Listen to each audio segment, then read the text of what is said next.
चलिए शुरुआत करते हैं। आज हम पढ़ेंगे एलन ब्रेडली में टाइमर। कल हमने पढ़ा था कल हमने पढ़ा था एनओएनसी। आज हम पढ़ेंगे टाइमर के टास्क एलन ब्रेडली में।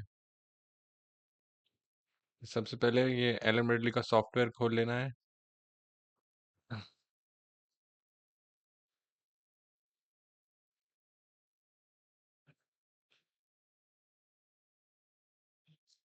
एलन ब्रेडली का सॉफ्टवेयर खोलने के बाद सबसे पहले हमने फाइल में जाना है। फाइल में जाने के बाद न्यू क्रिएट करना है। न्यू में जो हमारे पास पीएलसी रहेंगी, सबसे पहले जो माइक्रोलॉजिक्स 1000 है उस पे ओके क्लिक करना है। और कल वाला जो टास्क था वो करते हैं। सबसे पहले हम कल वाले टास्क में हमने किया था,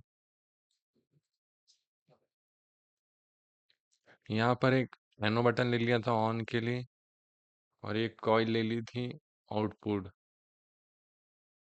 जैसे ही हम ये ऑन फील्ड में ऑन दबा रहे थे तो ये ऑन हो जाता आई 0 0 0.0/0 तो आउटपुट हमारा 0.0.0/0 चालू हो जा रहा था।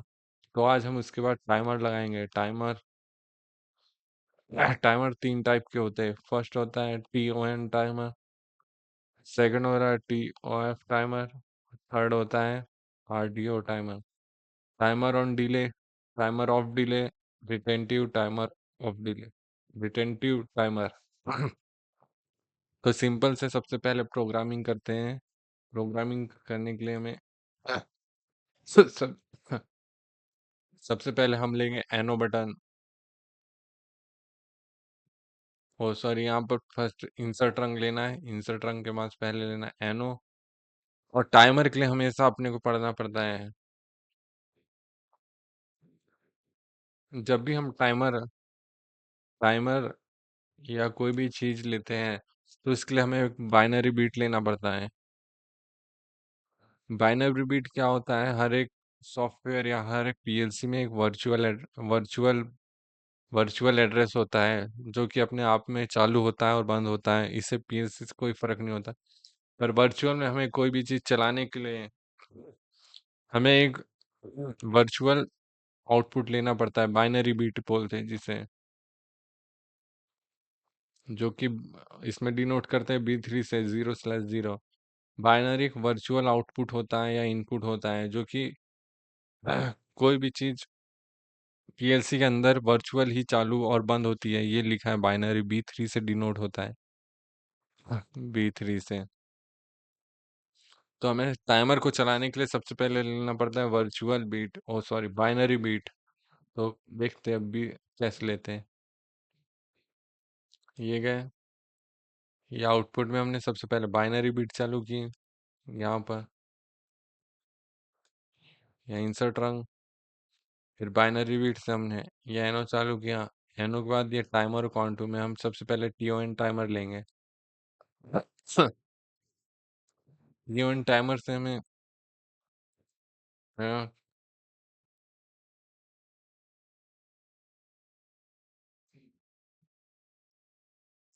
टाइमर में भी तीन बीट होती हैं। एक होता है EN अनेबल बीट, दूसरा है डन बीट, तीसरा है TT timer on timing, timer timing, जो उसके साथ चलती हैं। तो ये तीनों का मैं यूज करके बताऊंगा कि कैसे होता है।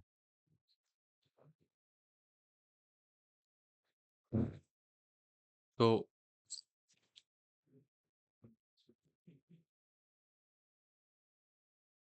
पहले इंसर्ट रंग करते हैं ये तीन के लिए। ये अनेबल बीट, ये डन बीट, ओ सॉरी TT बीट और डन बीट, तीनों को चलाने के लिए तीन आउटपुट।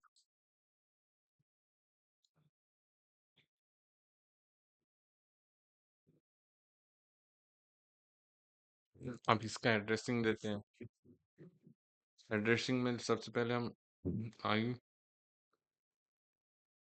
सेमीकोलन 0.0/0 स्टार्ट, बाइनरी के लेते हैं B3 सेमीकोलन 0/0 फिर वो बाइनरी बीट यहाँ चलाने के लिए, ये जो बाइनरी बीट है इसका आउटपुट यहाँ लेंगे, पता ही होगा। B3। अच्छा, टाइमर को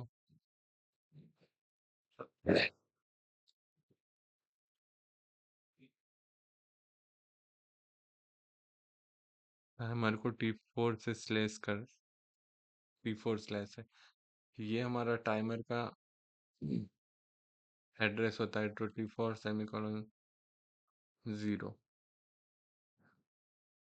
टाइमर होते हैं 0 से 255 तक के, टाइमर होते हैं 0 से 2 to 5 तक के, और ये हमारा टाइम बेस है।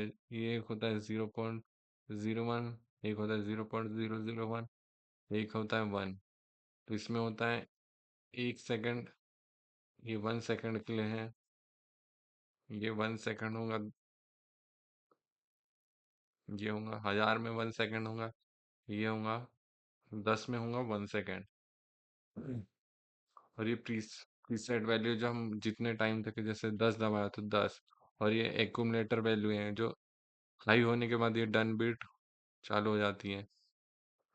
रीसेट जो हम वैल्यू डालते हैं वो होता है, और एक्यूमुलेटर होता है जब तक हमें, जब तक ये ओके नहीं होगा, जब तक हमारी डन बिट हाई नहीं होंगी। तो मैं अब ट्राई करके देखता हूँ।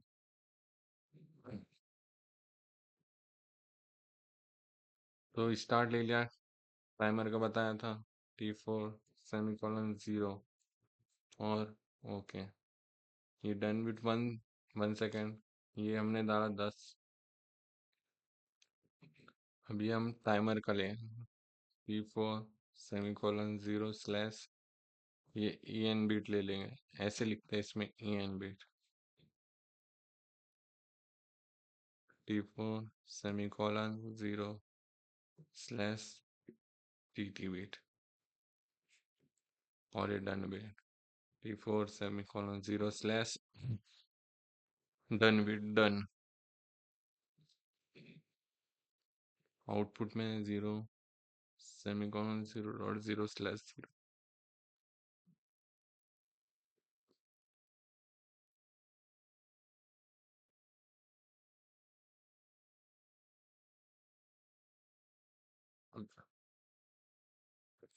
अब इसको ऑन करना पड़ेगा, तो ऑन करने के लिए ये है डाउनलोड,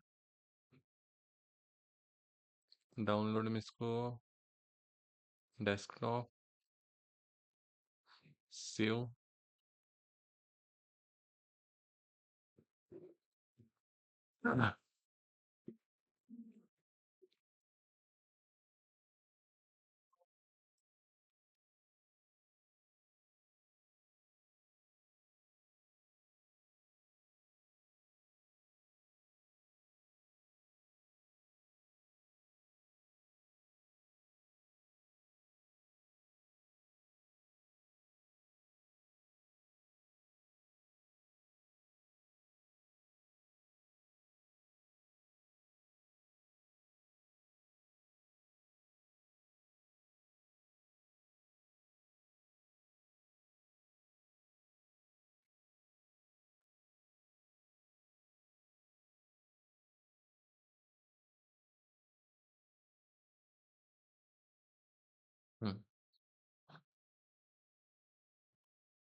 ये प्रोग्राम ऑन हो गया, अब रन पे करना है। ये जैसे ही मैंने स्टार्ट बटन प्रेस किया, ये हमारा